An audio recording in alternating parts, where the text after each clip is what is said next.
At 11:18 p.m. on April 15, 2017, William Hargrove sent a text message that would seal a woman's fate. "I will have this permanently fixed by 1800 tomorrow." 20 hours later, Anna Repkina lay dead on a remote Oregon logging road, a shotgun wound to the back of her head. Behind her, 5,500 miles of distance from her Moscow home. Ahead of her, a wedding that was never real. And in Will's frantic Google searches the next day, desperate pleas to strangers about time travel, offering his soul to undo what he called a horrible mistake. Michelle Chavez gave Will Hargrove her wedding ring in 2016 as a promise: "Leave my husband and I'm yours." Will took that ring and flew to Moscow in December 2016, where he slipped it onto Anna Repkina's finger and called her his fiancée. Anna, 27, smart and hopeful after ending a long relationship, had met Will through a Russian dating site. She worked at IKEA in Moscow, had what friends called a good, strong family, and wanted something new. Will charmed her with daily chats, sent flowers across continents, promised her an American future. He told her he had an affinity for all things Russian. Their connection blossomed through video calls. In December 2016, Anna flew to Oregon for 10 days over Christmas to meet him in person. They hit it off. Will proposed. Anna returned to Moscow wearing the engagement ring, planning to relocate permanently. Meanwhile, Michelle, 33 and trapped in an unhappy marriage, had let Will move into a spare bedroom in her family home while their affair intensified. The affair had started in 2015, after they met at an LA Fitness in West Hills. Will had what Michelle described as a charismatic alpha male presence, someone who could make you believe anything. By 2016, their relationship had grown unconventional. Will rented that spare room in Michelle's house, shared with her husband and children, while the affair continued behind closed doors. Michelle had given Will her wedding ring as a symbol, a promise she'd soon divorce her husband and commit to him fully. Neither woman knew the ring connected them. March 1st, 2017. Anna arrived in Oregon with a suitcase and a wedding dress, ready to marry the man she'd fallen for online. Will rented them an apartment in Corvallis, a small college city in western Oregon. Anna joined a local gym, started building a life. She was hopeful. She'd brought the wedding dress all the way from Russia, but Will kept disappearing, hours unaccounted for, vague excuses. He was shuttling between Anna's apartment and Michelle's house, maintaining two realities that couldn't coexist in the same small county. Anna grew suspicious of his absences. She'd crossed an ocean for this man, and he was vanishing for unexplained stretches. On March 22nd, the collision came. Michelle contacted Anna via Facebook. Michelle had learned that Anna wasn't just visiting, she'd moved to Oregon permanently. She had wedding photos. A heated exchange followed.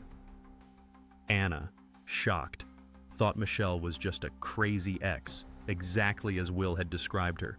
Anna told Michelle to stay away from their lives.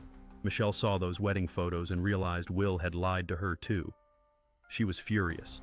For Michelle, Anna's permanent presence in Oregon wasn't an inconvenience. It was a threat to everything Will had promised her.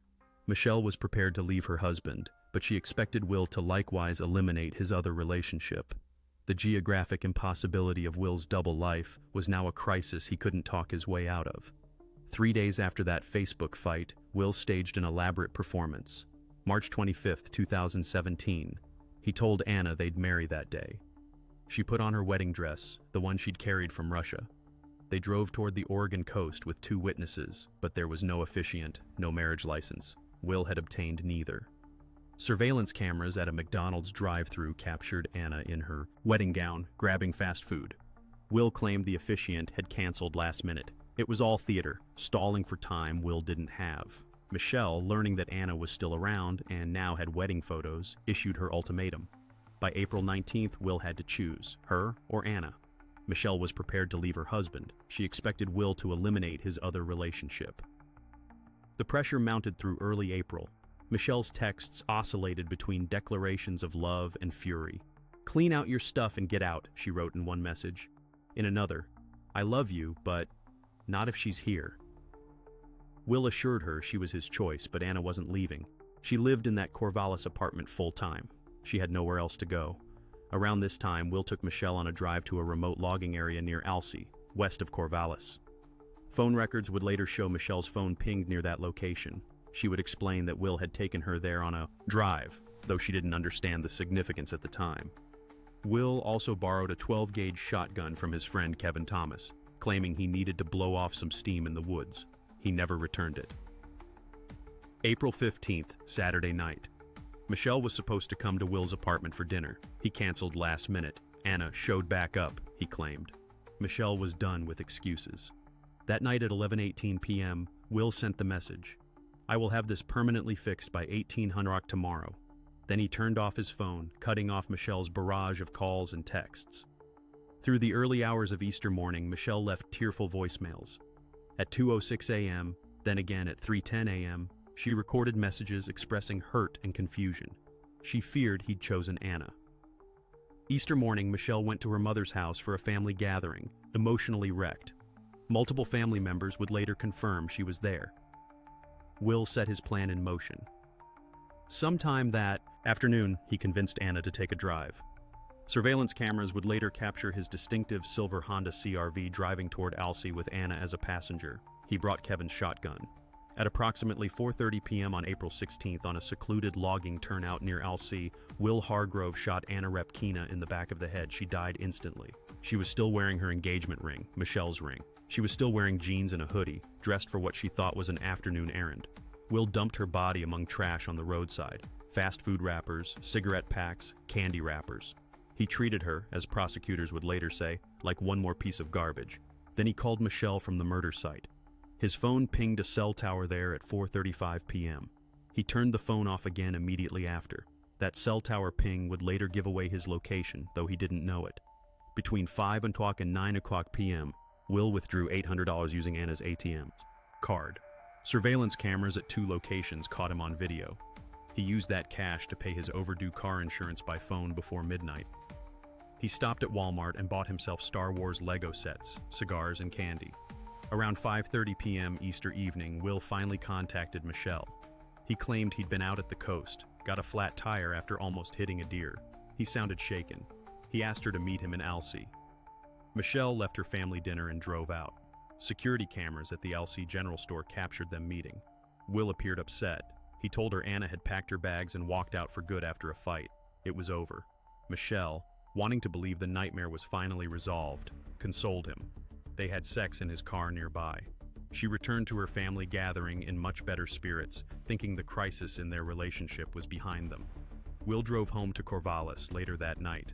April 17th, Monday afternoon, a timber company caretaker was walking his dog in the woods off a seldom-used road near Alsea when he found Anna's body. Police were called by 1:30 p.m. Benton County investigators, led by Lieutenant Chris Duffett and Detective Chris Dale, responded to the scene. They observed the execution-style killing, shotgun wound to the back of the head. Anna had no ID on her. As a foreign national with few local connections, identifying her would take time. Detectives noted the fast food litter scattered around the body and carefully collected everything, unsure what might be evidence. That same day, Will sent Anna a text. "Just let me know you are safe," as if she were merely missing after a lover's quarrel. Behind the scenes, Will's panic was mounting. His Google searches that day revealed frantic desperation. He researched time travel. He posted online offering strangers his soul if they could help him go back and correct a horrible mistake. Detectives combing the crime scene noted cigarette packs, candy, wrappers, and a KFC receipt. They collected everything. One item turned out to be the golden clue, a KFC drive-through receipt dated April 14, 2017, bearing a specific time and order details. While the receipt itself had no name, investigators traced it through the restaurant's records. 2 purchases from one car, one paid with a debit card belonging to Kevin Thomas. By April 18 to 19, detectives connected Kevin to Will Hargrove. Kevin was a friend of Will's, immediately linking Will to the crime scene litter. When police questioned Kevin, he revealed that a few weeks before the murder, Will had asked to borrow his 12-gauge shotgun to blow off some steam in the woods. Will had never returned it. This was critical. Anna had been killed by a shotgun blast to the head. It meant Will had access to the probable murder weapon. Learning that Will had a fiancée who matched the victim's description, a foreign woman who'd recently moved to Oregon, detectives moved fast. They identified the victim as Anna Repkina through records and social media. Anna's engagement to Will Hargrove was visible on Facebook. She'd arrived in the U.S. in March 2017. On April 19th, they located Will at Michelle's residence and brought him in for questioning. Will immediately spun a story. He claimed he and Anna had only been on 2 dates. She was psychotic, he said. She'd posted a fake engagement on Facebook. This attempt to cast Anna as a crazy acquaintance crumbled quickly. When asked about his Easter Sunday activities, Will said he'd spent that afternoon driving with Michelle to Alsea for a smoke break, dumping some trash at the general store. This lie backfired spectacularly. The trash he admitted to discarding in Alsea was the same trash found by Anna's body. He'd just placed himself at the crime scene. Lieutenant Duffett cut through the fabrications. Your trash was found where somebody was killed. Confronted with this damning fact and numerous inconsistencies in his story, Will realized he was caught. He suddenly halted the interview and invoked his right to a lawyer. Detectives formally placed William Hargrove under arrest for the murder of Anna Repkina. It was a dramatic fall. In a span of 48 hours, he went from feigning concern for his missing fiancée to sitting in handcuffs. Investigators still had work to do. They needed to rule out Michelle Chavez. Search warrants uncovered extensive evidence tying Will to the murder. The shotgun was found in the back of Will's vehicle. Testing confirmed it was likely the murder weapon. Will's fingerprint was on the gun. Michelle's fingerprints and DNA were nowhere on it. Investigators found shell casings and ammunition in Will's car matching the rounds used to kill Anna. Some of Will's clothes had Anna's blood on them. Anna's bank cards were in his possession. He'd used them and never disposed of them. At the crime scene, a discarded coffee cup was tested. It contained Will's DNA, further placing him there. Digital forensics pulled data from Will's phone and accounts. Cell tower records showed Will's phone traveling to the remote logging area on Easter Sunday. At 4:35 to 4:48 p.m. on April 16, 2017, his phone pinged at the murder site, precisely during the window Anna was likely killed. Investigators later determined this ping occurred when Will phoned Michelle from that location. Surveillance cameras had captured Will's distinctive silver Honda CR-V driving toward Alsea with Anna as a passenger that day. Financial records told a story as well. Within hours of Anna's death, Will withdrew $800 using Anna's ATM card, caught on video at 2 locations. He promptly used that cash to pay his overdue car insurance and splurge on Walmart purchases, Lego sets, candy, cigars. Text message analysis pulled over 13,000 messages between Will and Michelle, documenting the affair, the ultimatum, the pressure building through April. Michelle's text from April 15 and her voicemails in the early hours of April 16th showed her emotional state. Will's text at 11:18 p.m. April 15th, permanently fixed by 1800 tomorrow, was damning evidence of premeditation. Michelle cooperated with investigators. She initially repeated Will's alibi story when first interviewed, claiming he'd picked her up on Easter afternoon, but quickly recanted that lie. She had been at her family's Easter gathering, confirmed by multiple witnesses, at the time of Anna's murder. She voluntarily turned over her phone with all those text messages. She insisted she'd only wanted Anna to leave Oregon, not be harmed. Not take care of it like take somebody out, she would later testify. You would end the relationship. Every piece of evidence pointed to one conclusion. William Hargrove was the sole person responsible for Anna Repkina's murder. In July 2018, a grand jury indicted Will Hargrove for murder, identity theft, and second-degree theft. His trial began in October 2019. The defense advanced an alternate theory. Michelle Chavez was the actual killer. They claimed that on Easter Sunday, Michelle might have accompanied Will to confront Anna and ended up shooting her in a jealous rage. Defense attorneys pointed to suspicious details. Phone records showed that about a month before the murder, Michelle had visited that exact logging road location. She later explained Will had taken her there on a drive. After the murder, Michelle came into possession of Anna's cell phone. She said Will handed it to her without telling her whose it was. These facts, the defense argued, suggested Michelle could have known the remote site and even taken the gun from Will to kill Anna during a confrontation. They painted Will as a man in love with Anna who was trying to start a life with her, implying Michelle had the real motive to eliminate Anna. Prosecutors firmly refuted the defense's theory. Michelle's anger notwithstanding, no forensic or direct evidence placed Michelle at the crime scene on April 16th. By contrast, nearly every piece of hard evidence pointed to Will. His fingerprint on the shotgun, his DNA at the scene, his phone and car traveling to the site, his financial trail using Anna's money right after her death. Michelle's behavior after the murder, grieving but not fleeing, voluntarily speaking to police, correcting her initial false alibi, turning over her phone, was inconsistent with that of a killer. She had a confirmed alibi at a family Easter gathering at the time of Anna's murder. Michelle testified. She denied any involvement. She had no reason to kill Anna, she said. She never told Will to do such a thing. After a month-long trial with over 70 witnesses, the jury found William Hargrove guilty on all counts in late 2019, convicting him of Anna Repkina's murder, as well as related charges of identity theft and second-degree theft. In January 2020, Will Hargrove was sentenced to life in prison with the possibility of parole after 25 years, the maximum sentence under Oregon law short of life without parole. The legal saga did not end with the verdict. Will appealed his conviction. On August 16, 2023, the Oregon Court of Appeals overturned the murder conviction on a technicality. The appellate judges ruled that certain evidence from Will's digital devices had been obtained with warrants that lacked sufficient specificity, violating his Fourth Amendment rights. The court determined that the inclusion of that improperly obtained evidence might have affected the jury's decision on the murder charge, so a new trial was warranted. The reversal did not acquit Will. It meant he was entitled to a new trial. Anna's family in Russia and the community in Oregon were thrust back into limbo. Would justice ultimately prevail? Prosecutors immediately vowed to retry the case. They were confident that even without the challenged digital evidence, certain internet search records and phone data, the remaining proof of guilt was overwhelming. A new trial began in April 2025. After roughly 2 months of proceedings, in June 2025, a second jury reconvicted Will Hargrove. He was sentenced to life in prison, again with a chance for parole after 25 years. Justice, delayed by legal technicality, ultimately prevailed. Michelle Chavez was never charged. Authorities maintained that Will alone planned and carried out the murder. Anna Repkina's body was sent back to Russia. Her family in Moscow had to learn of her death from across the globe. A daughter who'd left seeking love and found betrayal. The distance is more than geographic. Anna had a good, strong family, a stable job at IKEA, a life she left behind for a promise that was never real. Stories like Anna's aren't uncommon.